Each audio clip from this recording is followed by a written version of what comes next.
ఆరోగ్యం అంటే natural food. Nature మంత్ర ఇప్పుడే మీ ఇంటికి తెచ్చుకోండి. సార్, మీ జైలు జీవితం గురించి, ఆ పరిస్థితుల గురించి మీరు చాలా ఇంటర్వ్యూలో మాట్లాడారు. నేను వాటి లోతుల్లోకి వెళ్ళట్లేదు సార్. ఆ అంశం మీద నాకు రెండు క్వశ్చన్లు ఉన్నాయి. ఇప్పటివరకు ఎవరు అడగలేదు. 1985 మే 19 డేట్ తప్పైతే కరెక్టే. ఆ రాత్రి మీ ఇంటికి పోలీసులు వచ్చారు, మిమ్మల్ని తీసుకెళ్లారు, ఒక ఎఫ్ఐఆర్ వేశారు, అక్కడ ఉంచారు. సరే, దాని నుంచి మీరు ఒక 6 నెలల తర్వాత బయటపడ్డారు, జైల్లో చాలా కష్టాలు అనుభవించారు. ఇవన్నీ పక్కన పెట్టేద్దాం, ఎందుకంటే అందరికీ తెలుసు. కానీ సార్, మీరు జైలుకి వెళ్ళక ముందు ఒక పెద్ద రాజకీయ నాయకుడు, తమిళనాడులో ఒక పెద్ద రాజకీయ నాయకుడు మిమ్మల్ని పిలిచారని, సుమన్ నీ మీద ఇలాంటి ఒక అభియోగాలు నేను వింటున్నాను, నా దాకా వచ్చినాయి, జాగ్రత్తగా వాటన్నిటినీ పక్కకు వచ్చేసి అని అడిగారని, దానికి మీరు నేను ఏ తప్పు చేయలేదు, నాకు సంబంధం లేదు, నాకేం సంబంధం, నాకెందుకు చెప్తున్నారు అని ఆయన నొచ్చుకునేలా సమాధానం చెప్పారని, దానివల్లే మీరు జైలుకి వెళ్ళాల్సి వచ్చిందని నేను ఒక 2 రోజుల్లో అన్ని పాత వార్తలు అన్నీ తెలుసుకొని కాస్త మీ ముందు ఈ క్వశ్చన్ ఉంచుతున్నాను. నిజమా అబద్ధమా? రాంగ్ అండి. ఎవరు నన్ను పిలవలేదు, ఎవరు నాతో మాట్లాడలేదు, ఏ పెద్ద రాజకీయ నాయుడు కూడా నా దగ్గరికి రాలేదు. It was all of a sudden అండి. సుమన్ జైలుకి వెళ్తారని సుమన్కి ముందే తెలుసు కదా? లేదు, తెలియదు. తెలిస్తే మేము జాగ్రత్తలు ఉంటాము. మీ వెనక పోలీసులు పడుతున్నారని, మీ కాల్స్ కానీ మీ మెసేజ్లు కానీ ఎవ్రీథింగ్ పోలీసులు ట్రాక్ చేస్తున్నారని మీకు తెలియదు? అక్కడ మెసేజ్ ఎక్కడ ఉంది ఆ టైంలో? కాల్స్ లేవు. అంటే మా ఐడ్రీమ్కి వచ్చినప్పుడు భానుచంద్ర గారు ఒక మాట చెప్పారు. ఒకరోజు రోడ్డు మీద ఆయన పోతా ఉంటే మీరు ఆల్ ఆఫ్ సడన్గా కార్ వేసుకొని వచ్చేసి, అప్పటికే అది న్యూస్ వచ్చేసిందండి. అది జరిగిన సెకండ్ డే ఏదో నాకు అరెస్ట్ అయింది. ఓకే, అంతే. అది ఆయన చేసిన సెకండ్ డేకి నాకు అరెస్ట్ అయింది సార్. అప్పటికి మనకి అంటే మనకు ఉన్న సర్కిల్ ఉన్నారు కదా, 2-3 days ముందు తెలిసిపోయింది. సర్కిల్ చెప్పారు. ఓకే, ఇట్లా ఏదో అనుకుంటున్నారు ఇట్లా అన్నప్పుడు ఇప్పుడు భయపడిపోయి కండిషన్ బెయిల్ తీసి లేకపోతే హై బెయిల్కి పోవడం లేదు. నేను I wanted it, let it come. I was prepared come what by. ఎందుకంటే అలా చేసినప్పుడు వేరే ఎవడో చేయాలనుకున్న వాడు ఇంకా దారుణంగా ఏదో ఒకటి చేస్తాడు. ఇప్పుడు ఇలా వెళ్ళిపోవడంతో ఏంటంటే వాడి మైండ్లో వేరే ఏదైనా ఉండుంటే అది వెళ్ళిపోయాడు లోపల, అమ్మయ్య నా ఇదే అనుకొని కొంచెం వాడు రిలాక్స్ అవుతాడు. అది అవలేదు అనుకోండి, ఇంకా వేరేదైనా వాడు చేయవచ్చు కదా. సో రాని చూద్దాం, నా టైం ఎలా ఉందో చూద్దాం, ఏం జరుగుతుందో చూద్దాం అని చెప్పి నేను ఐ ఫేస్డ్ ఇట్. నేనేమి పారిపోయి ఎవరి రికమెండేషను లేకపోతే ఎవరిది ప్రెషరు అట్లాంటిది ఏమి నేను ఇది అడాప్ట్ చేయలే. It's a matter of time అండి, అంతే. రకరకంగా న్యూస్ ఉంటుంది, అది ఇది అని. బట్ నా లెక్క ప్రకారం అది ఓన్లీ టైం. ఆ టైం వచ్చేటప్పటికి ఎవరో ఒకరు దాన్ని చేయిస్తారు. మంచి చెడు. 6 నెలల జైలు జీవితం అంటే చిన్న విషయం కాదు సార్. ఎందుకంటే 2 రాత్రులు జైల్లో ఉంటేనే మనిషి మానసికంగా కృంగిపోతాడు. పక్కన ఎవరు ఉండరు, అయిన వాళ్ళు ఉండరు, పలకరించే వాళ్ళు ఉండరు. 6 నెలల జైలు జీవితం తర్వాత జైలు నుంచి వచ్చి బయటకు వచ్చిన సుమన్ను చూసి, ఈ మనిషి 6 నెలలు జైల్లో ఉన్నాడా, ఏంది ఇంత ఫ్రెష్గా ఉన్నాడు అంటే ఒక మల్లెపువ్వులాగా తిరిగి వచ్చారంట. ఆ 6 నెలల కాలంలో ఫిజికల్గా కానీ మెంటల్గా కానీ మీరు స్ట్రాంగ్గా ఉండడానికి జైల్లో ఏం చేశారు? First point karate sir. Okay, karate నాకు మెయిన్ బేస్. అక్కడ కూడా జైల్లో కూడా కరాటే ఎక్సర్సైజే నేను చేసేవాడిని. తర్వాత జైల్లో ఉన్న ఖైదీలు ఎవరైతే ఉన్నారో వాళ్ళని చాలా బాగా చూసుకున్నారు సార్. ఖైదీలా? ఎప్పుడు నేను అందుకే సెక్యులరిజం అనేది నాకు చిన్నప్పుడు సెక్యులరిజం. నేను పుట్టింది హిందూ ఫ్యామిలీ, నా పక్క ఇల్లు ముస్లిమ్స్. మా అమ్మగారు కాలేజ్ ప్రొఫెసర్, ఆవిడ ఊటీకి వెళ్ళేటప్పుడు పక్క ఇల్లు వాళ్ళని చూసుకోమని చెప్పేసి వెళ్ళేవారు. నేను ముస్లిం భోజనాలు వారం రోజులు తినేవాడిని. I studied in a Christian school sir, church Pak అని చెప్పి కాన్వెంట్ అనమాట. సో క్రిస్టియన్ ముస్లిం రెండు అక్కడ వచ్చేసింది. స్కూల్లో నాకు Parsi friends, Buddhist friends, Jain friends ఉండేవారు. సో పక్కా సెక్యులర్ దీంతోనే నేను పెరిగాను. స్కూల్లో కూడా మొత్తం అంటే ఆల్మోస్ట్ ఆల్ కాలేజ్ వచ్చే వరకు సెక్యులరిజమే. జైల్లో వెళ్ళినప్పుడు రకరకమైన మనుషులు ఉన్నారు. తప్పు చేసిన వాళ్ళు ఉన్నారు, పరిస్థితిని బట్టి తప్పు చేయని వాళ్ళు ఉన్నారు. బట్ అందరికీ సింపతి నా మీద. నాకు అలా జరగడంతో అందరూ సింపతిగా ఫీల్ అయ్యి వాళ్ళ భోజనాలు కూడా నాకు సగం వాళ్ళు డైలీ షేర్ చేసేవారు. మీరు తగ్గకూడదు సార్, మీరు ఎలా వచ్చారో బయటికి వెళ్ళినప్పుడు దానికన్నా మీరు బెటర్గా వెళ్ళాలని చెప్పి వాళ్ళకి ఇస్తుందే రేషన్ అండి. వాళ్ళకి ఫ్రీ మీల్స్ ఉండదు. ఆ రేషన్లో కూడా నాకేంటంటే నాకు టిఫిన్ కానీ, మధ్యాహ్నం భోజనం కానీ, నైట్ నాన్ వెజిటేరియన్ అన్ని పెడతారు, వారానికి 3 సార్లు పెడతారు. మీరు తినాలి అని చెప్పి నన్ను చూసుకుంది ఎవరంటే మొత్తం జైల్లో ఉన్నవాళ్ళు. ఎందుకంటే జైలు వాళ్ళు ఎక్స్ట్రా ట్రీట్మెంట్ చేయరండి. పొలిటికల్ ప్రిజనర్ అయితే చేస్తారు. పొలిటికల్ ప్రిజనర్కి చాలా బాగా చూసుకుంటారు. బట్ నార్మల్ పర్సన్ ఎవరైతే రిమాండ్లో వచ్చున్నారో వాళ్ళని మామూలుగానే ట్రీట్ చేస్తారు. నేను బయట రావడానికి ఆ టైంలో మెయిన్ ఎవరంటే ఆ జైల్లో ఉన్న జైలు ఇన్మేట్సే. దాంట్లో హిందూ, ముస్లిం, క్రిస్టియన్ అందరూ అన్ని క్యాస్ట్, అంటే తమిళనాడు అన్ని క్యాస్ట్, అన్ని రకమైన మతాలు, కులాలు ఉన్న వాళ్ళు చూడడంతోనే నేను బయటకు వచ్చినప్పుడు ఎవరు నమ్మలా. సార్ ఎవరు ఈయన జైలుకి వెళ్ళింది బ్రహ్మాండంగా ఉన్నాడు, ఈయనకేంటి అబద్ధం చెప్తున్నారు అని చాలా మంది చెప్పేవారు. సో అవన్నీ భగవంతుడు చూసుకున్నాడు. ప్రాసెస్ ఏంటంటే ఇట్స్ ఎ లెర్నింగ్ ప్రాసెస్. మనం లైఫ్లో ఒక జర్నీ ఏమేమి నేర్చుకోవాలో, ఏ ఏజ్లో నేర్చుకోవాలి, ఎలా నేర్చుకోవాలి అన్నీ నాకు ఆ టైంలో ఒక మంచి ఒక లెసన్ లాగా నాకు వచ్చి ధైర్యం అండి ఫేస్ చేయడానికి ఏదైనా సరే. ఇప్పుడు ఒక లెవెల్లో ఉన్నాం, కిందకి వెళ్ళిపోయాం, ఇప్పుడు ఎలా ఉండాలి, మళ్ళీ పైకి వస్తాం. సో అట్లా బ్యాలెన్సింగ్ ఆఫ్ లైఫ్ నాకు ఇలాంటి జర్నీలో నాకు జరగడంతో ఈరోజు ఏదో డెస్పరేట్ అయిపోవడం, ఉక్కిరి బిక్కిరి అయిపోవడం, డ్రగ్స్కి వెళ్ళిపోవడం, never. Drugs never, because every day will not be same.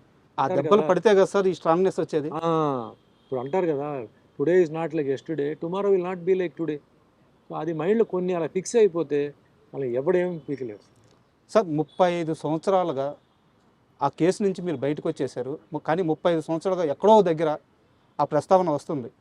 ఏదో ఒక సమయంలో అందరూ నమ్మిన కొత్త తరానికైనా సరే ఆ రోజు సుమన్ ఆ తప్పు చేయలేదని మళ్ళీ కొత్తగా వాళ్ళు తెలుసుకోవాల్సి వస్తుంది. అది జరిగి ఉండకూడదు, జరిగిపోయింది. అయితే ఆ కేసు జరిగిన రోజు నుంచి మీతో పాటు ఒక వ్యక్తి కూడా సఫర్ అవుతున్నారు, మెగాస్టార్ చిరంజీవి గారు. ఈ మొత్తం కేసులో ఆయన ఇన్వాల్వ్మెంట్ అస్సలు లేనే లేదు అని మీరు కనీసం కొన్ని 10 సార్లు క్లారిటీ ఇచ్చున్నారు. ఆయన మీడియా ముఖంగా ఇప్పటికే ఒక 5-6 సార్లు క్లారిటీ ఇచ్చున్నారు. ఇప్పటికీ ఆయన అంటే నచ్చని వాళ్ళు, ఆయన్ని తిట్టాలనుకునే వాళ్ళు, ఆయన్ని వ్యతిరేకించే వాళ్ళు ఇప్పటికీ ఆ కేసు మీద పెట్టి కింద కామెంట్లో సోషల్ మీడియాలో పెడుతూ ఉంటారు. మీరిద్దరు చేయాల్సిన అన్ని ప్రయత్నాలు చేశారు, ఇది తప్పు, ఆయన ప్రమేయం లేదు అని చెప్పేసి. కానీ ఇప్పటికీ అంటూనే ఉన్నారు. ఇందాక నేను మిమ్మల్ని ఒక వరం అడిగాను, ఆ వరం ఇప్పుడు మీరు చిరంజీవి గారికి ఫోన్ చేసి ఒక్కసారి దీపావళి శుభాకాంక్షలు చెప్తే. ఇప్పుడు అది అది వద్దు sir, I don't want to bargain. ఎందుకంటే మా రిలేషన్షిప్ బాగుంది సార్. ఏదో అడ్వాంటేజ్గా తీసుకొని అది చేస్తే మళ్ళీ రేపు ఫ్యూచర్లో నాకు ఇది కాల్ చేసేది నాకు రాదు సార్. సో ఆయన అడగకుండా అది చేయకూడదు. అది సార్ ఆయన అడిగి నెక్స్ట్ టైం ఏదైనా ఉంటే మనం చేయవచ్చు, కానీ అడగకుండా I don't want to do it. Exploit చేయడం నాకు ఇష్టం లేదు. అంటే ఆ రిలేషన్ ఎలా ఉంది సార్ ఇప్పుడు? నా మీద కానీ చిరంజీవి గారి మీద కూడా ఏంటంటే ఎప్పుడు ఉంటాయి, ఎంత మంది చేసినా పినాలే వెనకాల ఎవరో ఒకరు ఉంటారు. సో ఏదో ఒకటి ఇలా చేస్తే అది సుమన్ చేసినట్టు, లేదా ఏదో ఒకటి కమెంట్ చేస్తే అది చిరంజీవి చెప్పినట్టు అన్న ఒక దాంట్లోనే ఒక థ్రిల్ వస్తుంది వాళ్ళకి. నేను చెప్తాను చూడండి మీకు థ్రిల్ అంటే ఈ పర్వర్షన్లో ఇప్పుడు మీ చాలా I'm very sorry to say YouTube ఛానల్స్లో మేము ఆర్టిస్టులు చనిపోయినట్టు కొందరు వేస్తుంటారు. అవును సార్, చూసే ఉంటారు. అవును. ఏదో ఫోటో పెట్టి అవును. లాంగ్ షాట్లో ఏదో మా రిజంబ్లెన్స్ కొంత పెట్టి మధ్యలో క్లోజప్లు పెట్టి, అది పర్వర్షన్. అది వన్ టైప్ ఆఫ్ పర్వర్షన్. అలాగే ఇది ఒక టైప్ ఆఫ్ పర్వర్షన్ ఇది. సో దాన్ని మనం ఏం చేయలేం. ఇప్పుడు ఆ పర్వర్టెడ్ మెంటాలిటీ ఉంది చూసారా, దాన్ని మనం ఏం చేయలేం. కానీ ప్రాసెస్లో ఏమవుతుందంటే చాలామంది బాధపడతారు, చాలామంది షాక్ తింటారు, చాలామంది అభిమానులు తట్టుకోలేకపోతారు. వాళ్ళు ఫోన్ చేసి మాకు అడుగుతుంటారు, సార్ ఏదో న్యూస్ వచ్చింది ఇట్లా ఇట్లా, అంటే వేరే హీరో మీకు తెలుసు కదా జరిగిందా సార్ అట్లా అంటారు. అదేంటి వాళ్ళు అంటారు అంటే ఛానల్ చూడండి, మెయిన్ టీవీ ఛానల్స్ చూడండి అంటే ఛానల్స్లో రాలేదు సార్ అంటే ఉండండి అని చెప్పి మళ్ళీ మేము ఎంక్వైరీ చేసి లేదు అది అదేంటి సార్ టీవీలో అట్లా చేస్తారేంటి అని బొమ్మ వేసి బాడీ చూపించి అంటే మీరు సరిగా చూడండి అయ్యా అది బాడీ ఎవరిది, అది ఏంటది, ఫోటో ఉండొచ్చు కట్ షాట్ అది, అవును, ఈ ఫోటో అది బాడీ, పాపం వీళ్ళు తెలియదు ఎడిటింగ్. అవును, అట్లా చాలా జరుగుతున్నాయి. సో అట్లా ఏంటంటే పాపం చిరంజీవి గారిని ఆ విధంగా ఇచ్చేయడం ఒక శాడిజం. అది ఆయన్ని ఏదో మెంటల్గా హ్యారెస్ చేయాలని వేరే రకంగా వాళ్ళు చేయలేకపోతున్నారు, కనీసం ఈ రకంగా చేయాలని చెప్పి పాపం చేస్తున్నారు. అంటే అంతకన్నా వర్స్ట్ ఫెలోస్ ఇంకెవరు లేరు. నేను చిరంజీవి గారు బెస్ట్ ఆఫ్ ఫ్రెండ్స్ అండి. మేము అప్పుడప్పుడు కలుస్తుంటాం, మాది గెట్ టుగెదర్ ఉంటుంది. మేము హ్యాపీగా సాయంత్రం 6 గంటల నుంచి ఉదయం 6 గంటల వరకు హ్యాపీగా మేము ఆడుకుని మా మొత్తం ప్రపంచాన్ని మర్చిపోయి మేము హ్యాపీగా మీ 80s బ్యాచ్ అందరూ 80s బ్యాచ్ మేము హ్యాపీగా ఉంటున్నాం. మాకు అలాంటిది ఏ ఫీలింగ్ లేదు. ఎవరి ప్రాబ్లం వాళ్ళది, ఎవరి సక్సెస్ వాళ్ళది. బట్ అక్కడ మటుకు ఏంటంటే వీఆర్ ఆల్ వన్. నేల మీద కూర్చుంటాం, పాటలు పాడతాం, డాన్స్ ఆడతాం. రజనీ గారు వస్తారు, అందరూ జాకీ ష్రాఫ్ వస్తారు, భానుచందర్, మలయాళం ఆర్టిస్ట్ శరత్ కుమార్ అందరూ వస్తారు. మాది వేరే. అది అక్కడ డబ్బు, సక్సెస్ అదంతా ఉండదు. ఉమ్. ఆ ఇయర్లో ఎవరైతే ఉన్నారో ఆ గ్రూప్ అనమాట. అట్లా. అండ్ మీరు ఇందాక ఈ యూట్యూబ్ ఛానల్స్ గురించి వాటి గురించి ఇప్పుడున్న జర్నలిజం గురించి ఒక మాట తీశారు కాబట్టి ఈ మధ్యకాలంలో మీరు సినిమా ప్రెస్ మీట్లు గమనించుంటారు. మనకి వేరే రాష్ట్రాల నుంచి వచ్చిన హీరోలను పట్టుకొని మీరు హీరో మెటీరియల్ కాదు అని చెప్పడం, ఒక హీరోని పట్టుకొని ఉమ్నైజరా అని అడగడం, అంటే వాళ్ళ మనోభావాలు, వాళ్ళ ఆత్మస్థైర్యం, వాళ్ళ ధైర్యం అన్నీ దెబ్బతినేలాగా జర్నలిస్టులు ప్రెస్ మీట్లో క్వశ్చన్స్ అడగడం మీ దాకా వచ్చుంటాయి అనుకుంటున్నాను. వచ్చింది. మీరు చూసిన సినీ జర్నలిజం ఎలా ఉండేది, ఇప్పటి సినీ జర్నలిజం ఎలా ఉంది? మేము అప్పుడు 75, 85, 95 సార్. అప్పుడు దాకా ఏంటంటే ఎల్లో జర్నలిజం ఉండేది సార్. ఎల్లో జర్నలిజం ఏంటంటే కొన్ని బుక్స్ దీనికోసం ప్రింట్ అయ్యేది. అది ఎక్కడ ప్రింట్ అవుతాయో తెలియదు, మార్కెట్లో ఉంటాయి. సెక్షువల్ స్కాండల్స్, ప్రొడ్యూసర్కి డైరెక్టర్కి ఏదో గొడవ, తర్వాత హీరో హీరోయిన్కి ఏదో పెళ్ళి అయిపోయిందని, లేకపోతే ఏదో ఇట్లాంటివన్నీ వచ్చేది. అది దానికి ఒక మార్కెట్ ఉండేది. అది కొనుక్కునేవారు చాలామంది. అది నిజం అనుకొని మళ్ళా సార్ ఆ ఫొటోస్ కూడా ఏంటంటే తలకాయ కట్ చేసి పెట్టడం. ఇప్పుడు కొన్ని హీరోయిన్స్ నేకెడ్గా ఉండేలాగా ఓకే, హెడ్ని కట్ చేసి, అది బాగా తెలిసేది హెడ్ కట్ చేసి పెట్టారని. అంటే మీ తరం కూడా చాలా ఇబ్బందులు పడ్డారు. అప్పుడు అన్నీ ఉండేది సార్. బట్ అది ఒక గ్రూప్ వేరే. But good journalist were there. మేము జర్నలిస్ట్ అంతా మేము రెస్పెక్ట్ ఇచ్చాము సార్. మేము సార్ జర్నలిస్ట్ వస్తున్నారంటే లేచి నిలబడి కూర్చోమని చెప్పి భోజనాలు పెట్టి మాట్లాడి చేసాం. అంటే మంచి జర్నలిస్టులు ఉండేవారు. తర్వాత ఏమైంది, ఇలాంటి వాళ్ళు చేయడంతో ఏమైందంటే వాళ్ళ మీద కూడా అదే ముద్రపోయింది. అంటే ఇప్పుడు మీరు అన్న టాపిక్లో హీరోయిజం గురించి, పర్ఫార్మెన్స్ గురించి అది వేరే, ప్రైవేట్ మ్యాటర్స్కి పోవడం, పర్సనల్ మ్యాటర్స్కి పోవడం ఇది వేరే.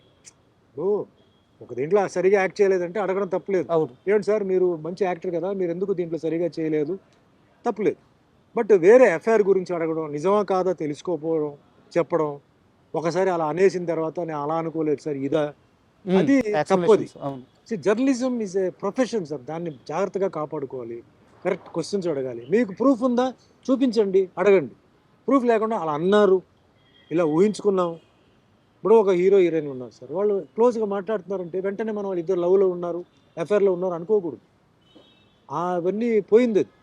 ఇప్పుడు జనరేషన్ కూడా చేంజ్ అయిపోయింది సార్. ఇప్పుడు అబ్బాయిలు అమ్మాయిలు బయట వెళ్తున్నారు, హోటల్కి వెళ్తున్నారు, తింటున్నారు, బయట టూర్స్కి వెళ్తున్నారు, పేరెంట్స్ వదులుతున్నారు, ఎవరి డిస్టెన్స్ వాళ్ళు మెయింటైన్ చేస్తున్నారు. స్టూడెంట్స్ని ఇప్పుడు చాలామంది మనం తప్పుగా అనుకుంటాం, రాంగ్ అది. వాళ్ళు they are thinking in a different way. మనకన్నా వాళ్ళు 100 times బాగా, అంటే ప్రొఫెషన్గా మనం ఎలా ఎదగాలి, రేపు ఫ్యూచర్లో నువ్వు ఏమవుతున్నావు, ఏం చదువుకుంటున్నావు, నీ ప్లాన్ ఏంటి, ఈ విధంగా ఆలోచించే వాళ్ళు ఉన్నారు. టూర్స్కి వెళ్తున్నాం. ఆ మధ్యలో కొంచెం అలాంటివి వచ్చి కొంచెం జర్నలిస్ట్ మీద కొంచెం బ్యాడ్ వచ్చింది. సో జర్నలిస్ట్ని అవాయిడ్ చేయాలని చెప్పి కొన్ని వచ్చింది. కొన్ని జర్నలిస్ట్ మీద కూడా ఏంటంటే కొందరు వాళ్ళు మిస్బిహేవ్ చేయడం, వాళ్ళు మాట్లాడడం తెలియక ఏదో అంటే 10 మంది ముందు మనం అడిగితే అని చెప్తాం, అక్కడతో మేము కట్ చేసేస్తాం కదా, మేము ఎంకరేజ్ చేయం కదా. సో జర్నలిస్ట్ అనేది ఇట్స్ ఎ గ్రేట్ ప్రొఫెషన్. అది కరెక్ట్గా హ్యాండిల్ చేయాలి. కరెక్ట్గా చేస్తే ఎప్పటికీ మర్యాద ఉంటుంది, ఎప్పటికీ రెస్పెక్ట్ ఉంటుంది. లేకపోతే ఆ రెస్పెక్ట్ పోతుంది సార్. సార్ సుమన్ అనే వ్యక్తి పుట్టిందే ఆ శ్రీనివాసుని క్యారెక్టర్ చేయడానికి అని చెప్పి ఇప్పటికే కొన్ని లక్షల మంది నమ్మేశారు. మీరు నమ్మేయడం కాదు, నిజం కూడా అది. ఆ పాత్ర అంటే ఆ పాత్ర గొప్పతనం అటువంటిది. అయితే ఆ పాత్ర సుమన్ గారి దగ్గరికి వచ్చే ముందు శోభన్ బాబు గారి దగ్గరికి వెళ్ళింది, ఆయన చేయలేను అన్నారు, తరువాత సుమన్ గారి దగ్గరికి వచ్చింది అని చెప్పి అంటారు. మీ దాకా వచ్చింది ఈ న్యూస్?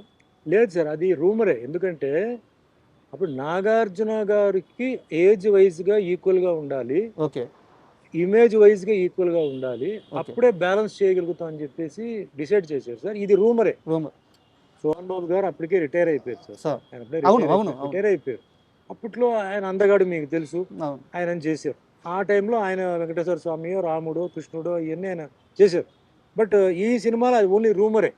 ఎందుకంటే ఏజ్ బ్యాలెన్సింగ్ ఉంది, ఇమేజ్ బ్యాలెన్సింగ్ ఉంది సార్. అన్నమయ్య సినిమాలో అన్నమయ్య, నాగార్జున, మరి వెంకటేశ్వర స్వామి ఎవరు, ఆ ఏజ్ గ్రూపే రావాలి, ఆ బ్యాలెన్సింగ్ రావాలి. సో ఎవరు అక్కడ వెతకడం జరిగింది.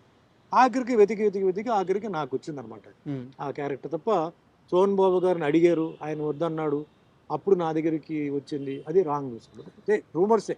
And for more videos, Please subscribe to iDream. Please subscribe to iDream. Please subscribe iDreams. And please subscribe to iDream. For more videos, subscribe to iDream. please like, share and subscribe to the channel. Congratulations, iDream. Subscribe to iDream. Subscribe to iDream. So subscribe to iDream Media. iDream ki iDream team andarki huge congratulations. Please subscribe iDream Media. Please subscribe to iDream. Subscribe iDream. Please subscribe to iDream. iDream అంటే నా కళల channel subscribe చేసుకున్న నోరు తిరుగుతలేదు, మీరైతే గంట గుర్తు కొట్టండి. For more such videos, please subscribe to iDream. Subscribe to iDream. Please subscribe to iDream. Please subscribe iDream Media. Please do subscribe to iDream. Please subscribe to iDream Media. For best entertainment and information, please subscribe iDream. And don't forget to subscribe to iDream.